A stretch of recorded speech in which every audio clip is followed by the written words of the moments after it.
Good morning. Welcome to another episode of Politics and Power.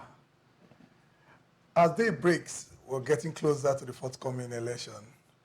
Now, this is not like the usual election because before now, we have a situation where the political space is just dominated by the two dominant political parties, the PDP or the APC, a situation when it's either it swings both ways, but this time there is the third force, and that's the Labour Party that is coming to put more life and enthusiasm to the political space. So with me this morning, I have a renowned journalist, the person of Mr. Aliu, the former secretary of NUJ, NUJ Edo State chapter. And this morning we'll be discussing the role of the media in the forthcoming election. Mr. Aliu, good to see you. Nice having you, and good morning, viewers. Good morning, everybody. Campaigns have started. What's your take so far? Well, it's been interesting, like you said in your introductory remarks, no longer just APC, PDP. Yeah. There's even a New Nigeria People's Party. Yes. Though a lot of us are not talking about it now. Yeah, but you know, it's interesting because Nigerians are getting to have opportunity of different options, not just one. Yeah. So I think it's interesting, and I believe more drama, more interesting, more exciting campaigns, await Nigeria. But what's it with this trend of presidential candidate not appearing for debate or town hall meetings? It's becoming a trend. Yeah, well, it's neither here nor there. For me, if you look at the number of media houses, struggling to have these people in their programs, I think it's going to be very tedious. So I don't have anything against it, but as much as those that can go, they should. Okay. But those who cannot, well, let them talk to the people. But in advanced democracy, like the American democracy that we tend to want to copy as a nation, you discover the presidential debate is something that everybody look up to. They even do that for the vice presidential candidate. Let even see if you have the mental sagacity or even, let's say, capacity to hold that office in the interim when the president is not around. Yeah. But in Nigeria, it's just like a normal thing for us. Who wants to come, come. Who don't want to come, just forget about it. And so we don't get to have opportunity to feel or hear these candidates talk to us. Yeah, I think the issue there is you have various groups looking for space for debate. What I think should be done is to have maybe one body that is responsible for such things every election year. Okay. And that body or group or whatever now coordinates every other media organization. Okay. For instance, Arise have done one, tomorrow Channels will do, the other DNT will do, another time AIT will do. It will become boring for even Nigerians. So but if you have an organization or a group, presidential debate team, what we talk I think they have it. So at that level, no candidate will want to stay away. Because that will be one debate that every Nigerian want to look up to. Okay, now this piecemeal. Now you just mentioned this issue of now we can't.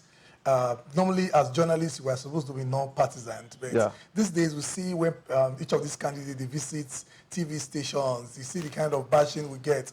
If you check on Twitter, they will tell you that this station belongs to this person. This one is more pro or anti-APC. This one, TVC is pro Tinubu. Arise is pro Labour Party. So what's your take on this? Is this good for your profession as a journalist? Is it good for even in advanced democracies, the challenges are also there, similar challenges.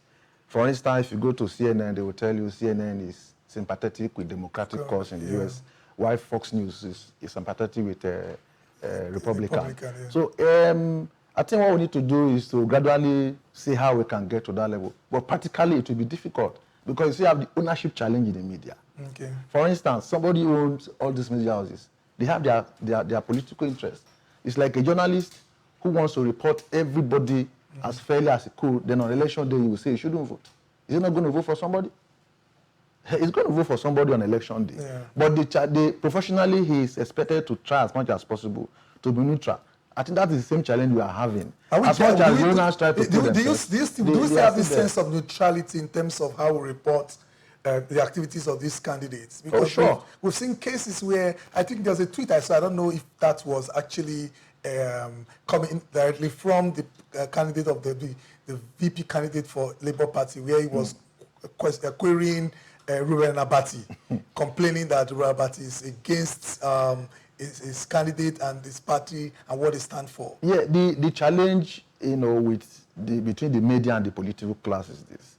As much as the media tries to be neutral, okay. I'll talk from a practical example, for instance. Okay. I write a report that is in favor of a particular group. They tell you are the best journalist. Mm-hmm. The same group write a report that they think is against them. They tell you have been compromised. Mm-hmm. So I don't think the media should be bothered so much about the personal feelings of these people. Mm-hmm. All we need to do is to maintain and abide by our professional calling, which is giving equal space to everybody. Is that what we have currently going on? To a large extent, that's what we are doing. For instance, I am from the print media. Okay. You cannot particularly pinpoint any media newspaper house to a particular party. Even though there could be slants in the way you do your reports. Mm-hmm. There could be slanting of the story to protect one or two. But I think largely, we cannot even look at, for instance, I'm sorry to mention them, TVC, for instance, that everybody says is owned by one of the candidates. Yeah. But if you follow TVC critically, you discover they still try to create a balance yeah. Not to be seen as openly protecting their proprietor. So to some extent, to a large extent, the media is still trying to. Of course, we are also developing into a situation whereby you now have, current media organizations who are even, coming out to protect particular ideologies. For instance, you now have journalists who are trained purely to protect the socialist ideology, the capitalist ideology, and all of that. So it's a mixture. We are now beginning to have media houses who are purely partisan. But the conventional media as it is currently in Nigeria, I think we are still trying to create a balance. But you must remain professional. Okay, what's your take about concerning this brown envelope syndrome as far as journalism is concerned? Well, it's neither here nor there. It has become a recurring challenge that I don't know when it will leave. But a real journalist, a professional journalist, brown envelope cannot determine how you write. For instance, what do you even find in that brown envelope? That cannot fire your car for one day. You feel so? And you compromise. Are you compromise? You're always giving the envelope. No matter how rude the person is, anything in the brown envelope is peanut. That's the truth.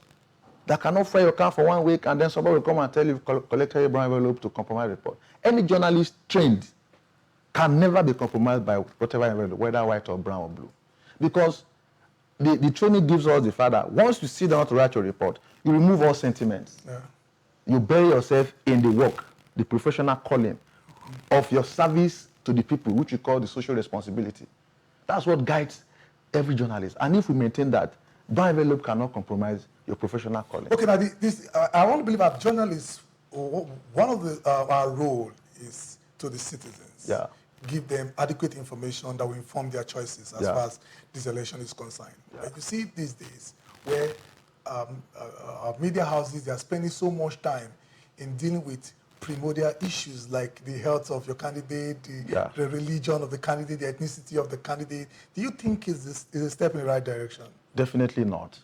It's not. I don't agree with that because so far, I agree with you totally. Somebody is telling you where this candidate is from. Somebody is interested in the head status. Somebody is interested in the presentation. We have not really seen the real issues. Yeah. And I think the media is responsible for that. Because as journalists, you discover that you engage this politician and you are asking him, tell us your head status. It's not about... Are you sick? Are you sick? Are you well? What did you go to London last week? Yes. I saw you limping. Those are not the issues. And you show clip. Yeah, those are not the issues. Franklin Roosevelt, an American president, was on wheelchair for years, and he was the president during the Second World War. Yeah. It didn't affect his intellectual capacity. So the media is failing in that angle of actually bringing the issues to the table. Yeah. We need to engage these people. We have reduced governance to tokenism. You see a senator coming to buy a keke napep, coming to buy Okada. Is Okada a means of transportation anywhere in the world? Mm-hmm. That you give Okada to people to go and die, to go and maim people. And most times they even ask you guys to come cover the event. Yeah, and we do. Very well. We do. And there's a way you guys will brand the thing. It's like you guys are doing more of public relations now than journalism. No. Well, it's a challenge. It's a challenge. But I know you discover that there's a commercial dimension to journalism. Okay. Somebody comes to your newspaper or to your radio station and said he's paying XYZ for a full page of material to advertise is empowerment programs. Business-wise, you won't say no. Okay. Because it's going to pay. But you go and showcase bicycles and motorbikes. You can also be like the conscience of the nation. Of course we are. Of course we are. That is why you could see the media campaign. I just talked about, governors becoming like a government of give and take. Yeah. The media is also trying to draw this, realign the system. A governor is supposed to be elected with tar roads to make life affordable, comfortable for the people, to give us light and water. Then a government tars roads and we're celebrating that it's working. What was he elected to do? So true. So the media, yes, there's the element influence in the media that is trying to make it look like it's the ISB that takes the biggest space. But there is still the conventional media practice that you must give space to everybody, which the media is trying to do. But of course, if a media house look at the money he's going to lose, he has to look at the issues twice. Because from the money you pay your staff, from the money you service your organization, your circulation. So it's a challenge, but we still have the practical media, system in Nigeria that is still trying to hold politicians accountable. And then with the advent of social media, that's where the point I want to go it has become easier and faster. For people to that on the spot video recordings and all of that, you have citizen journalists everywhere. Yeah. It is coming with its baggages and the good sides. For instance, sometime last year there was one young boy did a video in Igara about a very poorly constructed road. And the thing went viral, and the state government had to come up and took over that job from the politician was doing it to construct a standard road for that people. So if you go down, the people are enjoying the quality of the road. If that guy had not done that, the politician would have gone on record to say, I've had, X, Y, Z. So, the funny thing about that example you just gave is that if they had finished that construction, they would have called the mainstream media to commission to come report the state of the road. And you guys will go out and tell the people that a 500-kilometer road has been constructed with drainage on both sides of the road. So the question is this: what is happening to your profession? No, but pictures don't lie. But you guys have a way of manipulating things. No, not in all cases. Sometimes when you go to that place, you'll be wondering, is this what I saw on the news yesterday? Yeah, not in all cases. Okay. For instance, I'll use myself as an example. I have deliberately declined invitation for such events. Okay. Deliberately. Because I told the guys that what you are telling me to come and cover, there's no quality. So if I come to say you have done this, when you have not done it, I have not served I have not served the people. I have not served my conscience. Okay. It has happened to me not once, not twice. And I know there are some other, media practitioners who also are in tune with that. But what you see on television, most of those reports, they're advertorial. You see a cameraman will zoom from one end, go to the other end on the same road, and the politician is paying. But it's good to know that you're the former secretary of NUJ Edo State chapter. Yeah. When things like this happen, what is the role of NUJ? NUJ Is there any form of sanction for journalists? Oh yes, we have the Ethics and Disciplinary Committee. It is the strongest committee in the NUJ as a union. Okay. That issues like this, when it is brought to the notice of the committee, they take action. When I was secretary, we had called to suspend 2 of our members for such kind of unprofessional conduct. Okay. In this case, they went to cover a job that was short, that was not properly done, and even collected money. And the man came and was complaining. So I said, okay, I'll take a visit to that project, then I'll know what to do. Only for me to get to the site of it, and I discovered that it was a far cry. So I wrote my report to the chairman, and they were referred to the committee. So we have that structure. But of course, there is no, 100% system. Yeah, we still have the challenge of trying to curb, trying to, educate our members, trying to create a consciousness, because if the media fails, the society has failed. Now, our time is fast spent. Okay. I'm going to give you opportunity now to speak to your fellow journalists out there, judging from the fact that this is a very critical, like somebody says, the 2023 election it's not just another election in our life as a nation. Sure. It's a decider for us, because everything that holds us as a nation has fallen apart. There is nothing again. In short, Nigeria is qualified to be called a failed state, but we don't want to use that. A situation where every day people are leaving Nigeria in drones to the United Kingdom. Any country is is a safe haven for Nigerians.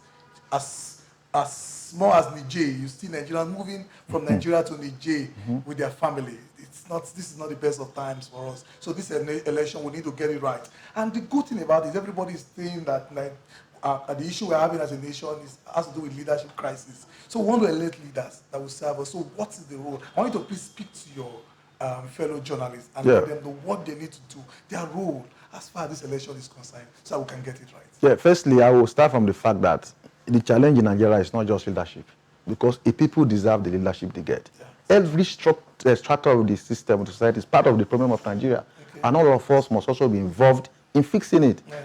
And for the journalists, this is a critical time, very critical and very dangerous. We have lost journalists because of election, where you go to a party A, and you go to party B, and you want to be playing, hide and seek. It could be dangerous because some of these politicians are deadly and they are desperate for the positions they are looking for. So our job is to be professional. My advice is be professional. You must try as much as possible to be fair and be objective to everybody. For instance, I was discussing with a colleague. I said, we're having a challenge of focusing just on the four major parties. What about NCP? What about ADC? What about YPP? The civil might just be coming from those parties. So the media, my colleagues up and wherever, we should be able to play our role, because if the media gets it right, substantially, Nigeria will get it right. Jefferson said a society without government will be difficult. A society without the media is a completely closed society, because the media can help regulate the society. So we have a major role to play by holding on to our calling as the conscience and voice of the people, and our social responsibility, that whatever we do, whatever we write, whatever we say on radio, whatever we air on TV, whatever we post on a social media platform, is it to the interest of the people? Because if you work for the interest of the people, the leaders will get it. We have to take you. If the leaders know the people know what they are doing is wrong, and the leaders know the media is there not to spare anybody, they will be forced to do the right thing. But when the leaders know that if I do anything, the media will cover me, they continue to do, and that's why we are here. They keep on doing the same thing every time, and after election, we all sit down to complain, and 4 years time we do the same thing. So, like you said, this is a very critical time. The media must come out, because we have a constitutional role to do what we are doing. And in doing that, playing that constitutional role, it is to fix and repair the country, not to damage and destroy. So we must be fair, we must be thorough, we must be objective. Thorough in the sense that you don't just go and write because Kere told me this man is bad, we don't go and. No, you must investigate, you must find out.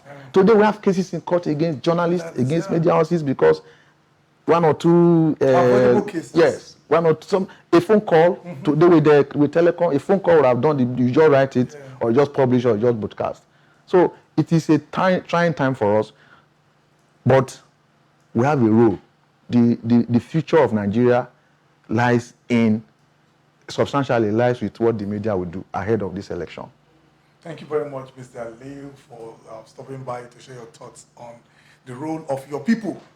Our people. Your people. No. Our people. Your people in the you are part of it now. Because online, this is online. Yes. We are being viewed all over the world. So it's a combination of the conventional media, the social media. There is a link. We need to allow our conscience to be alive. At this point, and not just money. just the way we are criticizing vote buying, we should also know that it's not about the monies we are going to get from these politicians. Sure. Let us ensure we hold them accountable for them to do the right thing. This is how far we are going to go on the show for today. Please do well to follow us on all our social media platforms, Facebook, Instagram, Twitter. And please subscribe to our YouTube channel at TSLNIGERIA TV. And please click on the notification button so that anytime our content drops, you will be the first to know. Until we come away again on Monday, God willing, it's bye for now.